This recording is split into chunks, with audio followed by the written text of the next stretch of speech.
Good morning. Here's a video on Das Perfekt for your German 102 course. I'm going to use the sentences as examples that are the ones that the gal uses in the YouTube video in D2L, and it's called Das Perfekt number 1, and you've got a link to that in your D2L website under content. So, Das Perfekt gives us the ability to talk about things that have happened in the past, yesterday or last year or last week. It's also good to know that this is also called the conversational past because it's the one that's used when people are in conversation to refer to events in the past tense. There's another past tense called the imperfect or simple past tense, and we have that in English as well. But the simple past or imperfect is used almost solely for newspapers and storybooks to list series of events that have happened in the past, one after the other. This is the most useful then, the conversational past or the perfect for you, and it's the one you're going to hear the most and use the most once you get into your German speaking environment. So she's got on her website, on her YouTube story, Fritz and Anna are talking about what they did last weekend. And Fritz says, "Hi Anna, was hast du am Wochenende gemacht? Bist du ins Kino gegangen?" Anna says, "Nein, ich bin nicht ins Kino gegangen. Das Wetter war zu schön. Wir haben abends gegrillt."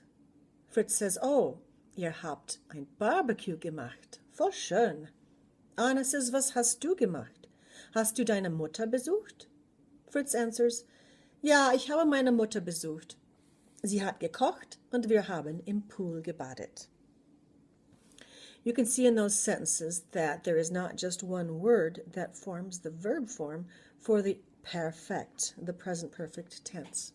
It's made from two verbs. One is a helping verb, and that helping verb can either be a conjugated form of the verb sein, to be, ich bin, du bist, sie, es ist. Remember that? Wir, got it? Wir sind, ihr seid, sie or sie sind. Or the helping verb can be a form of haben. Ich habe, du, what is it? Ja, du hast, sie, es, remember? Hat. Wir haben, ihr, here's the tricky one, ihr habt, sie und sie haben. Those are the two choices for helping verbs when forming the perfect. A conjugated form of the verb sein or a conjugated form of the verb haben. Haben's the most common. The other part of the perfect, of the present perfect tense verb, is what's called the past participle, or in German the Partizip. You can see those listed in various tables at the end of your book in the appendices. For example, A8 might list Partizip or Das Perfekt, A8 and 9 in the back, or on pages A20 through 21. We're working with the spot on those tables that is labeled the Partizip 2, Partizip 2, the perfect. So we know how to conjugate the helping verbs. Those go in the position in the sentence that any conjugated verb goes, namely in a statement, second, as in Fritz's sentence, "Was hast du am Wochenende gemacht?" Or in a question, it'll go first, as in Fritz's question, "Bist du ins Kino gegangen?" There we go. It's a little bigger. Now I can see it. Down below, what's her name? Anna answers, "Ich habe meine Mutter besucht." Notice that helping verb haben in the second position. All right, take a look at where the other verb is, the besucht, the gemacht, gegangen, gegrillt. Where are those? They're all at the end of each sentence. So the helping verb is conjugated and goes where the conjugated verb belongs. And the Partizip, or the past participle, goes to the end of the sentence. We've got word order figured out. Now let's talk about how to form the past participle, or the Partizip. In weak verbs, it's really easy. You know lots of weak verbs. You know machen. You can see machen in Fritz's first sentence there in the video. Hi Anna, was hast du am Wochenende gemacht? You know the verb wohnen. That Partizip would be gewohnt. In Anna's sentence telling what she did, she says, wir haben abends gegrillt. That's a weak verb as well. The very last sentence of Fritz's, ja, ich habe meine Mutter besucht. Sie hat gekocht. Und wir haben gebadet. Those words all have something in common except for one of those words. Can you figure out what they have in common? Yes, all but one start with ge, G-E. That's a derivation from something way back in the Anglo-Saxon language. They did that in that language as well to form past tense. And those verbs we named also all end in what letter? In T. So we have gemacht, gegrillt, gekocht, gebadet. And we have besucht. The reason that doesn't start with a ge is because it has an inseparable prefix. And we never separate that prefix. And we don't add things to it. It would really sound silly to say gebesucht. So we don't do it. Okay? So basically, what we have is the stem of the verb, as in the verb kaufen, plus we added ge to it. See if we can get this right. It's probably going to be backwards for you, isn't it? Stem kauf, and we add a T. Let's flip this.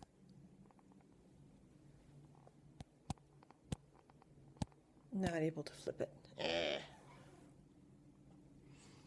Okay. Well, you can see those on the video. So, page A8, take a look at that for lists of weak verbs, regular verbs, that, and the perfect or the participle and how that's formed. Okay, now we have the situation that, of course, not everything is going to be all that easy. There we go. Got some more light. Look on the dialogue there. On her video, Learn German Grammar, das perfekt. We have some other kind of funky verbs. The second sentence says, bist du ins Kino gegangen? Nein, ich bin nicht ins Kino gegangen, is the response. That's the only one in that whole dialogue that is what's called a strong verb or an irregular verb. Verbs like lesen, ich lese, du liest. Like schlafen, ich schlafe, du schläfst. And verbs like geben, ich gebe, du gibst, are automatically strong verbs. You can tell that they're strong verbs because they have a vowel change. Another word for that is irregular verbs. So we know those are strong. The problem is that not every strong verb has a vowel change, so it's not so easy to identify them just by looking at how they're conjugated in the present tense. So therefore, we kind of have to memorize them. Yes, you guessed it. That's the way English works as well. We've got the verb sing, sung, have sung, right? We have the verb go, have gone. We have the strong verb in English, write, have written. Ride, she has ridden. Those are all examples of strong verbs. I grow, my, how you've grown. Have grown. Strong verbs. They all end in N, don't they? Same thing in German. Gehen, gegangen. Sehen, to see, gesehen. Singen, gesungen. Trying to think of another one. Trinken, getrunken. Geben, gegeben. So you can see some of those forms are pretty easy and some of them are kind of crazy, like gehen, gegangen. What about the one for sein? Sein's always goofy, isn't it? Sein, to be, but gewesen is the Partizip, the past participle. Doesn't sound anything like sein, just like the rest of its conjugation. So, how do you find out what those forms are? You're going to have to use the back of the book, and more precisely, those appendices. On pages A20 and A21, you'll find a pretty good list of verbs. And you're again looking at the column that says perfect or Partizip 2. That gives you the forms. I would suggest starting to make flashcards right away so you can learn those forms.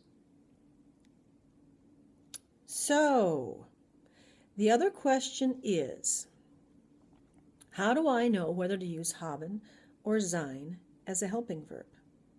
We'll talk about that in the next video. Hi again. I wanted to add a couple things about the perfect in one type of verbs. Any verb that ends in ieren, like studieren, diskutieren, promovieren, just remember that you don't add a ge to that. Those verbs were imported from French, and because, I think this is why, because the French don't use ge to form their perfect, I guess the Germans decided not to either. Or maybe they just thought it would sound silly, as in gestudiert. They don't do that. So, ieren verbs end in T, they're weak, and they have no ge. So, the present perfect of studieren would be what? No ge, and it ends in T. So, yes, it would be ich habe studiert. Diskutieren. Wir haben Ökonomie diskutiert. All right, I think that's it. You don't need to know about which helping verb to use until the next chapter, or at least not until 5b. So the next video I'll be posting will be on accusative and dative pronouns. Spaß! Viel Spaß heute. Tschüss!